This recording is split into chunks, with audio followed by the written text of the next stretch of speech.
Where does Arizona State stand from a national perspective? We're talking to Max Chadwick of Pro Football Focus. We appreciate you joining us today. First things first, your overarching thoughts on the number 21 team in the nation going into Saturday's matchup against Utah.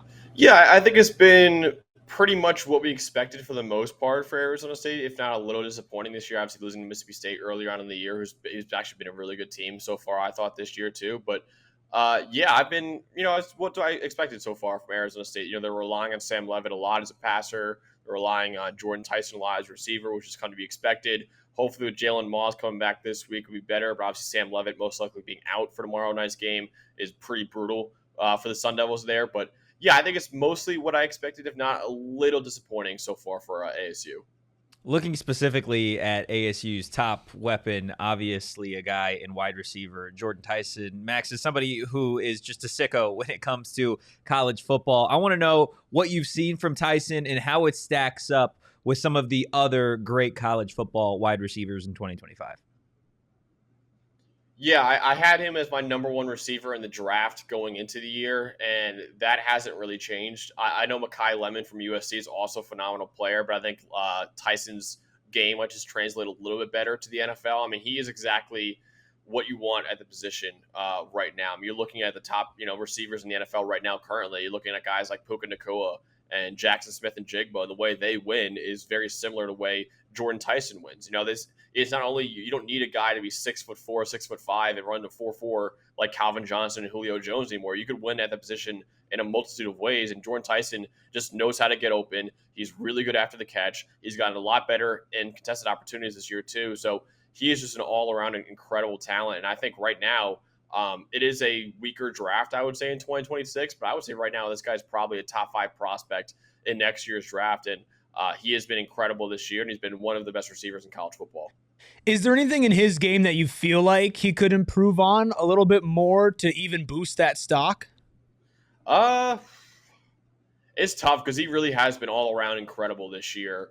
I think just, continuing to play with play strength, getting off of press coverage. He's done a good enough job at that, obviously, this year. He's been an incredible route runner for them. But I think, sometimes in press coverage, he struggles to get off it a little bit. But, other than that, this guy, like I said, he's really improved in every area, and he's gone from good to great in a lot of areas, too. So he's an all-around and fantastic talent. I think that's why he's right now going to be at least a top 10 pick in the NFL draft, if not higher. Earlier this year, you deemed him and Sam Leavitt the best quarterback wide receiver duo in the country. Is that something that you're still believing going into this weekend where Sam Leavitt might not be playing? If it's Jeff Sims, I definitely wouldn't think it's the best quarterback receiver connection in college football. I do like Jeff Sims. I think he's just you wait, Max. Just you wait. Hashtag we believe. Hashtag Sunday guy. Exactly. I think the best one this year might be the one you see in Columbus right now, and you could say either of them between Julian Sayin and Carnell Tate, or Julian Sayin, of course, Jeremiah Smith, too. They've been incredible this year. Levitt's been a little bit up and down this year, but he's been better as of late. Still playing hero ball a little bit too much, though, in my opinion, but it is certainly still absolutely one of the best connections that we have in the sport. Tyson's obviously been a monster for the Sun Devils, not just in 2025, but 2024 as well. So it's not really a surprise for anybody here locally that the guy going up against him every single day in practice, and Keith Abney, is also having a really, really good season. What have you seen from Arizona State's CB1 this season? Yeah, he's been great. He's another guy that I think probably could be a second-round pick maybe in the NFL draft this year too. He's been a really, really good player for them. He's a guy that I liked going into the year. And you're right, going against Jordan Tyson in practice every day probably made him a lot better because he's playing really well right now. And I think he's been one of the better corners we've had in college football. And yeah, I can see this guy being a top 50 pick like Jordan Tyson in this year's draft too. I know we just went over to defense. I kind of want to pull back. We can maybe go back and forth and back and forth because as my wonderful co-host Anthony Totri has deemed it, it's not twins on the Arizona State offense with Sam Leavitt and Jordan Tyson. It's triplets with Raleek Brown. Obviously a great pedigree for Raleek, but we haven't seen him really do this at a level like this at all in college football. How are you feeling about him now going into the season and maybe potentially his draft stock? Yeah, he's been really good, and that was one of the concerns I had for Arizona State going into the year was, okay, how are you going to replace Cam Scadaboo, who of course is now dominating at the at the NFL level too. And I liked Kanye Udo, the transfer from Army. I thought he would be the top guy for them, but really, I mean, it has been Riddick Brown so far. And I think, yeah, he's becoming a draftable prospect right now, which is not what I expected for him going into the year. So yeah, look, Riddick Brown's had a really good year so far, and he hasn't completely replaced Cam Scadabo. I don't know if anyone in our lifetime will ever replace Cam Scadabo at Arizona State, but Riddick Brown's done a really good job of making sure that offense is not one-dimensional with Sam Leavitt and Jordan Tyson. Kind of looking a little bit more at this game tomorrow against Utah. Obviously on the road, expected to be without Sam Leavitt. How do you figure Arizona State wins this game? Because you're somebody, I know you put together a parlay, I believe, just the other day, and you had Arizona State upsetting Utah, number 21 ASU, upsetting an unranked Utah team. How do they still do that without QB1? So I'll say right now, that's actually our chat parlay of the week. So what we do is, we have our upset parlays, the three of us on the show, and then all the people in our live chat throw in their upset picks. And actually, we have a ton of Arizona State fans that watch us. So one of them wanted to throw in Arizona State, so we had to put it as part of the parlay. I actually picked Utah to win the game, but I do think Arizona State's got a shot. The problem is now with Sam Leavitt out, it's really tough. Now, here's what I'll say for Arizona State tomorrow. Utah plays man coverage, I believe, at the highest rate in college football, at about 60%. Now, that could be an issue without your star quarterbacking Sam Leavitt, and now you have Jeff Sims back there who's got to make tight window throws. But the thing with man coverage, too, that you got to know is defenders' backs are turned to the quarterback. And that could be a big issue for Utah in this game. It was Sam Leavitt out there, who's a great runner, but also Jeff Sims can get out there and run too. So if your backs are turned to Jeff Sims, he can get out there and get first downs with his legs if he needs to.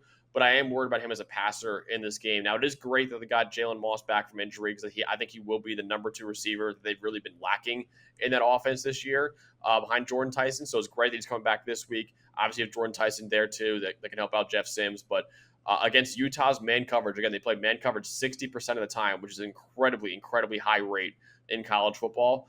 I think, Jeff Sims as a runner might be the key for Arizona State's offense to have any sort of success against the Utah Utes.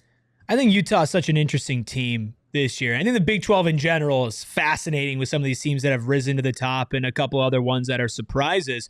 Where do you see them slotting in when it comes to contention for the Big 12 championship? Like, what group of teams would you place them in?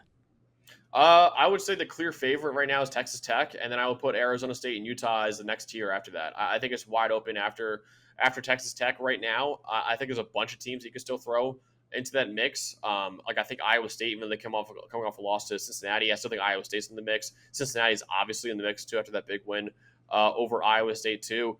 I mean, there's a bunch of teams. BYU obviously has had a great start to their year. They're undefeated so far. Big game tomorrow against Arizona. Speaking of Arizona, they're in that mix too. TCU still in the mix. Yeah, it's wide open, but I would say right now Texas Tech's the favorite, and then the next tier of teams, I would put Arizona State and Utah in that second tier right now. In terms of the entirety of this conference, I think you could believe in Utah, you could believe in Texas Tech, you could believe in Arizona State. Me personally, I have not been a believer in BYU pretty much from the jump. From your perspective, you were a little late in throwing them in the contenders category. I want to know what you think of the BYU Cougars this year. I think they've done a good job of getting through what they've needed to get through so far. They have not played a very hard schedule at all. Actually, according to our power rankings, it's the 93rd hardest schedule in the country so far that they've played. It gets a lot harder. Now they have the 22nd hardest schedule remaining in the country, according to our power rankings, too. So, obviously, it starts tomorrow against Arizona. I mean, the best team they've played this year is a now 3-3 East Carolina team. Everyone else, I believe, is below 500 this year, too, BYU's played. So they've done a good job getting through it because Bear Bachmeier, their quarterback, is a true freshman. Whenever you have a true freshman, I don't care how easy your schedule is, going 5-0 is a really great start for a true freshman quarterback.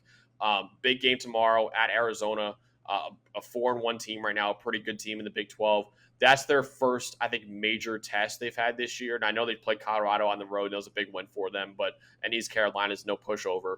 But I do think tomorrow against Arizona, that's the first major test for BYU this year. And we'll see just what BYU is made of, because I think their entire roster is incredibly talented. The one question I still have, and Bear Bachmeier's played great so far, but I want to see him playing like a big game like this. Tomorrow will tell us a lot, I think, about BYU this year. Wrapping things up here with Max Chadwick over at Pro Football Focus. You can follow him at CFB Max Chadwick. I want a hot take. I want something from you that maybe is only safe to put at the end of this interview. Maybe it could be about Arizona State. Maybe it could be about the Big 12. Or if you got something really spicy in another conference that maybe people are giving you crap for, I like to know kind of the outside of the box thinking from some of the people that cover college football nationally. Yeah, the thing that I've been starting last few weeks, and it's gained a little bit of traction recently in terms of betting odds, and I know other analysts have been starting to put this guy up there too. I think if the Heisman Trophy is really for the most outstanding player in college football, there's nobody else to give it to other than Ruben Bain Jr. right now, the edge rusher at Miami. That guy is the best player in the country, full stop. He has been unbelievably dominant for Miami this year. And, with the Heisman Trophy, usually it has to be a star player for a team that is at the top of the rankings. Check and check right there. I mean, Ruben Bain Jr. is the best player in Miami, better than Carson Beck, who's been great this year too. But Ruben Bain Jr. is one of the biggest reasons why Miami is this good this year. The reason why Miami is this good this year is their trenches, offensive line and defensive line, and Ruben Bain Jr. is a star of their trenches this year. And they played a legitimate schedule, so far. I think Miami right now has the best resume in college football, beating teams like Notre Dame and Florida State, and USF's a good team, and Florida too. They've beaten those teams, and Ruben Bain Jr.'s lowest PFF grade he's had in a game this year was 89.9. So he's been at a 90 or above in basically every single game this year. He is easily the best player in the country. I know the Heisman Trophy will probably never, ever go to a defensive end, but if it really is for the most outstanding player in the country, that's absolutely Ruben Bain Jr. right now. You asked for I love that for take. A spicy hot take. I absolutely love it. That was good. Max, for those who don't know what you do and how you guys do it over at PFF, especially for the college football scene, where can they find you? And especially, you said you have a lot of Arizona State fans. You talking ASU a ton? Oh, a lot. Yeah, we did an ASU-Utah preview. That was before the Leavitt news, unfortunately, so we kind of went into that thinking Leavitt would play, but still check out that video because a lot of it still applies. And, yeah, we're doing a lot of ASU content this year because they're obviously in the running for the Big 12, and we're going to cover the Big 12 as much as we can the entire year. It's on the PFF College Football Show. It's on YouTube, anywhere you get your podcast too. We're going live every Sunday morning at 9 a.m. Eastern Time, breaking down the biggest games, releasing the grades for all the biggest games. And then every Tuesday at 1 p.m. Eastern Time, we're previewing all the biggest games in college football for the week too. Awesome. Max Chadwick, football analyst for Pro Football Focus. Thanks for joining PHNX Sun Devils. Thanks, guys.